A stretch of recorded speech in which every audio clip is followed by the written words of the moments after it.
Hey everybody, welcome to Palette Swap. Or welcome back, we should say. How's it going? We never left. That's true. Alright, it's been a little while, and we're playing Metroid Fusion. Doug's gonna start. Oh. So, if you didn't catch from that little intro catch, they actually call this Metroid 4. So, even though this was released the same day as Metroid Prime, it is actually considered the next Metroid game after Super Metroid. Ah. Not like chronologically, even though like sort of yes. It's more or less Metroid 4 because it continues the side-scrolling tradition. The only Metroid game I have ever played through to completion was Metroid Zero Mission, so I don't really know the franchise too well like Casey does, but I know that probably wasn't a good thing that just happened to Samus's ship. Yeah, I really like this one, and oh, we're gonna have to delete something. I think if you click on one, erase should be an option. Just, yeah, erase Okay. data. Sorry, Charlie. Starto.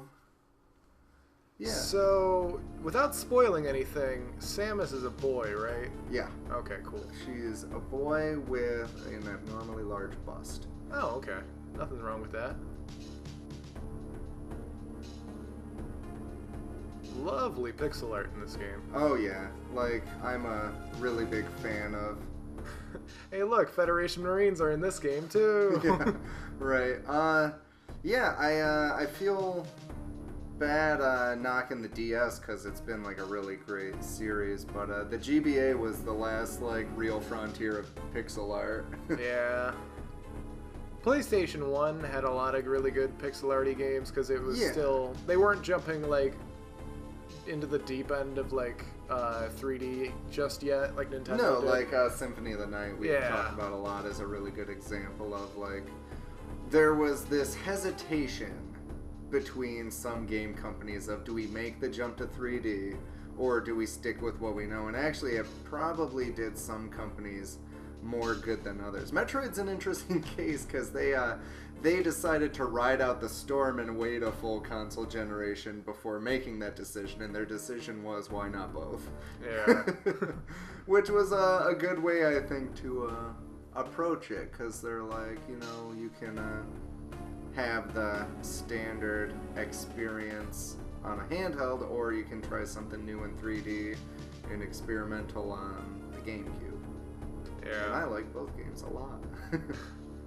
I am a very big fan of the GameCube, but like, I honestly think that nothing could probably beat the Game Boy SP in terms of a handheld, because it's literally a Super Nintendo in your pocket. Oh yeah, definitely.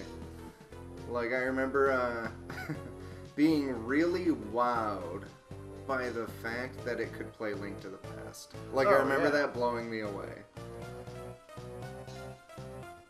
I like that the Game Boy Advance, for some reason, that's when Nintendo was like, you know, we could remake all of our Super Nintendo games, but let's remake all of the Nintendo games, like when they did Zelda 1 and Zelda 2 as like a GBA cartridge and stuff.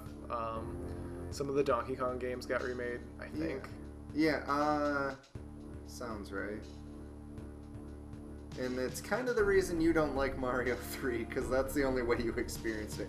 Now, I remember my family coming home with Mario 3 as like a surprise, and being fucking blown away by it. Like, I liked Mario, and I liked Mario 2, but they were never, like, wowing to me. And, like, the leap from Mario 2 to Super Mario Brothers 3, like, blew me away as a kid. Like, and yes, I think Super Mario World is a better game, but I think I was more impressed by the advancement on a single like console. Yeah. With that, when it between Mario 2 and Mario 3 is a way bigger divide than between Mario 3 and Super Mario World.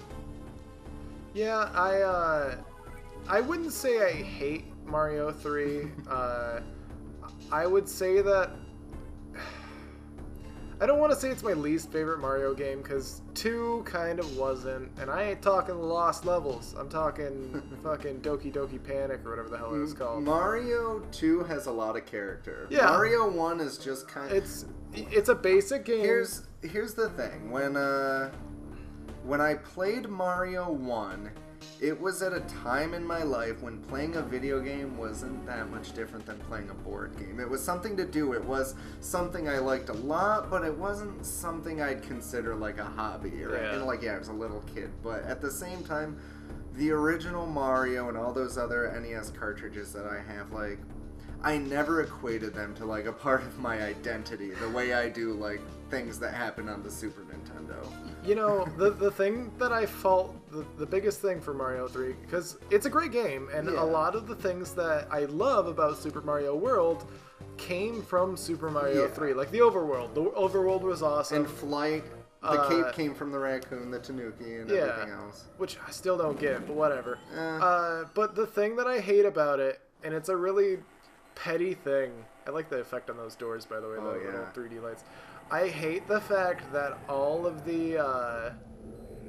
like the castle levels are airships, and like sometimes they're like little tank brigades and stuff, and they're all made out of wood. And I'm just like, oh come on, just throw me something different once in a while. Well, you gotta think in Mario 1, every castle was a castle. In Mario 2, it was weird. They were either filled with sand or there was a horrible mask chasing you, but I don't know. It was still a pretty primitive game. And I always look at the Brentalfloss thing where he points out that Mario 3 stole a lot of its inspiration from Little Nemo.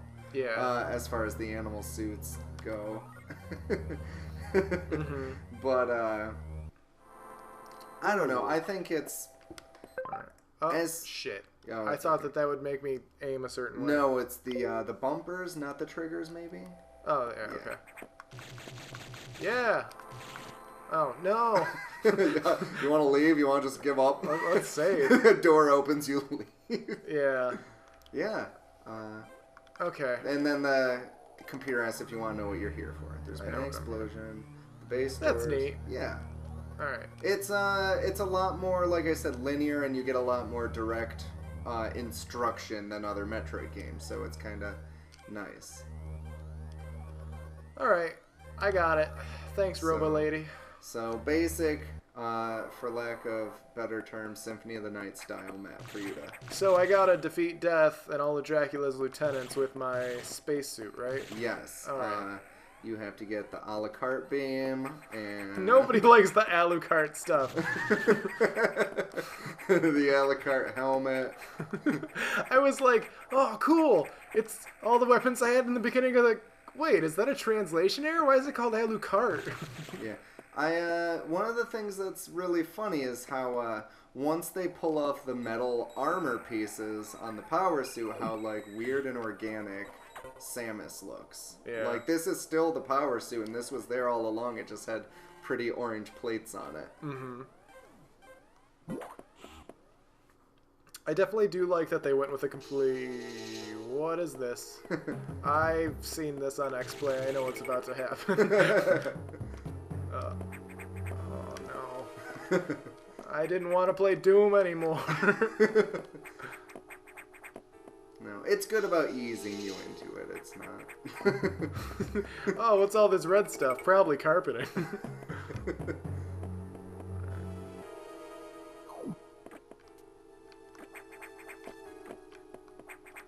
Oh. Shit. Don't let... Oh, shit. Get out of there.